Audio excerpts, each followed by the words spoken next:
এই চাচা আপনি আমার ব্যবসার ক্ষতি হইতাছে কিন্তু। আর রাখেন, আপনি সিগারেট খাবেন, পর্দার আড়ালে খাবেন, তুমি ওপেন সিগারেট খাচ্ছ।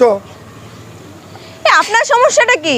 আমি ওপেন খাবো না কি করবো সেটা আমার ব্যক্তিগত ব্যাপার। একটা মেয়ে কি ওপেন সিগারেট খায়? এই নিয়ে আপনার ভাবতে হবে না। আসছে ওপেন সিগারেট খায়। না বাদ দাও তো। না কেন বাদ দেবো? আরে খাক না। আরে একটা দেখো ধুয়াগুলো আমার উপরে ছাড়তেছে, মুরব্বি মানতেছে না। তুমি চিনো না তো, বাদ দাও, বসো না।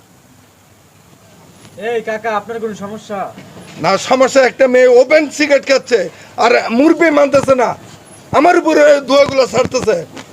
খাইতে এই, ওনার মেয়ে, ব্যক্তিগত ব্যাপার। আমার বাবার নাম কি? ওরে বাবা, বাবারা টাইনে আনতেছেন কেন? আমার বাবারা দিয়ে কি করবেন? একসাথে বসে সিগারেট খাবেন? না সিগারেট খাবো কি খাবো না সেটা তো আমি বলিনি গিয়া, ওপেন সিগারেট আনতেছ। আরে বাদ দাও। আমি ওপেনেই খাবো, আপনার কি সমস্যা? সমস্যা না তাইলে কি এই কাকা, তোমাকে